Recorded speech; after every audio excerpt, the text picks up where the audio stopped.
Okay, my name is Norma. I am a graduate student at New York University and in the Public History and Archives program, and my paper is titled Spring of Life, the Levitts-Born Project. By definition, the word genocide refers to the systematic killing of a racial or cultural group, and this classifies the genocides of the 20th and 21st century in an enormous category, when in fact their rippling effects on the world are vastly different. Within the last couple of years, children born through the Levitts-Born Project have emerged to provide an interesting perspective in the aftermath of the Holocaust, reminding society that the extent of victims affected by this horrific event is enormous. The Holocaust, like other genocides, did not happen in isolation, and the Levitts-Born children are a reminder that we have to expand the way we traditionally think of victims. The most obvious victims of the Holocaust that we recognize as a society are the Jews, but Hitler's views on race extermination were not the only policies that were enacted. He also believed in selectively breeding Aryan-born children to rule the world that he was creating, spurring the birth of the Levitts-Born Project before the war began in the mid-1930s, December 12th of 1935 to be more specific. It was founded on the idea that racial superiority could be bred and supported by the eugenics movement, which had become interwoven into societal values in Germany at the time. The idea of racial identity and purity was the core beliefs of the eugenics movement of the early 1900s. The movement involved a small community of scientists who studied both evolutionary theory and human heredity, which became synonymous at this time with attempts at increasing the quality of the human stock. This propagated the abandonment of natural selection for the intentional breeding of certain qualities that were considered more desirable. Eugenics held firm in the belief that all humans were biologically different and could be characterized by their race in a chain of superiority. The definition of race to Hitler and to eugenics scientists was not cultural but biological, with the focus on the perseverance of certain traits and the obvious destruction and elimination of others. Also birthed from this concept of life unworthy of life was the idea that mental and physical superiority could both be intentionally bred. Through the Levitts-Born Project, Hitler could control the gene pool and replace Jewish life with pureblood Aryans. The project was one of the Nazis' well-kept secrets, where genetically perfected children were born by manipulating the copulation between Nazi SS officers and German purebred women. German in Nazi terms did not refer to national origin, but an individual who possessed Aryan qualities. Blue eyes and blonde hair, which is the most obvious, but also statuesque build, tall, strong, just to name a few. Encouraging copulation between such couples would expand the Aryan race in accordance with Hitler's master plan. Himmler also frowned upon abortion. In his estimation, it also deprived the Reich of thousands of purebred children each year. His solution to the dilemma was the Levitts-Born Project, which became much more than an effort to save children. It became a project dedicated to the longevity of the master race. In many Levitts-Born cases, single women would become pregnated by married SS officers who were instructed by Himmler directly to spread their Aryan seed. This often caused the common misconception in the years after the war that Levitts-Born homes were stud farms for Aryan individuals. But the complexity of the program actually tells a very different story.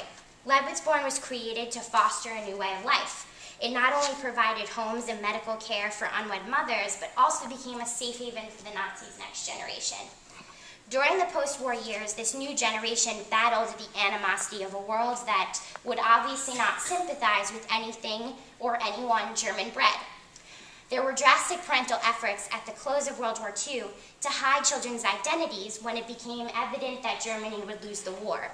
One of the most famous Levitts-Born children, Anna Fried Lyngstad, or Frida, of the 1970s pop band ABBA, was taken by her grandmother to Sweden to escape the torture she would have experienced in Norway. Her mother was a 19-year-old Norwegian woman. Her father was a prominent German SS Nazi officer who left in 1945 when his troops were deployed back home. The children of shame, as they began to be called in Norway, were unwanted after the Germans lost the war, like Frida. These children grew up in fear of their lives, Those who were once wards of the Third Reich were forced into psychiatric institutions in Norway, where they endured the most barbaric conditions. Paul Hansen says, quote, "These children were looked upon as rubbish in Norwegian post-war society. It is the biggest shame for Norway." The truth is that the Levittsborn children were, in fact, genetically the same as everyone else. As Ms. Gorgas, another Levittsborn child, points out, quote, "My eyes aren't perfect. We've got all the same illnesses and disabilities as other people have." Today, Levittsborn children are senior citizens, angered with the abuse and torment they faced as children. Some are looking to tell their story and receive reparations for the years they suffered in silence in institutions for the insane. Currently, the Norwegian government is facing lawsuits for compensation that could cost them millions of dollars. They paid a one-time settlement in 2002 to the Levittsborn victims, but Randy Higgins-Feivold, who represents 159 Levittsborn children currently, is taking their claims to the higher level, the Strasbourg-based European Court of Human Rights. They are seeking additional reparations to be awarded per victim. The Norwegian government claims that it only joined the European Convention on Human Rights in 1953, and it argues that it shouldn't be held accountable for any crimes it committed previously. Presently, the Norwegian accountability is still being decided in court. But no matter the outcome, Levittsborn children hold the scars of having been used by the Nazis. They are in a very real sense as much of the victims of the Nazi machine as the 12 million who perished in the camps.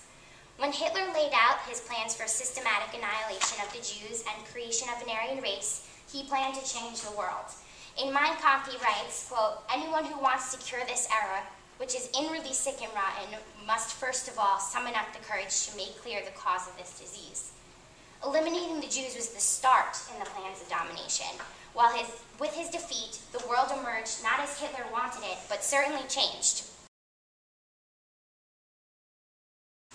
I would say that, well, when I first wrote this paper, it was in chapters with the main thesis talking about Nazi medical ethics, or lack of, during World War II, and how often experiments done at Auschwitz and Dachau, those people are portrayed as victims, and quite often the children born from the Levittsborn Project aren't, even though in the years after the war they suffered just as greatly as some of the victims that died in the camps. And so I would say that the main contention of the paper is that as genocide scholars we need to make sure we broaden our horizons to acknowledge the extent of victims affected and not just look at those who were directly impacted.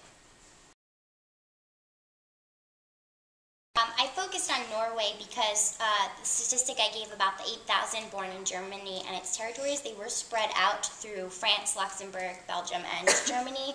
So the cases aren't as clearly documented as the ones in Norway, because that was where the main focus of the project was, so which is why I kind of focused more on that. But similar instances happened in those other countries. In Germany specifically, after the war, there was a great deal of animosity, obviously, towards these children, and some of the instances were more of them being tortured in the school systems.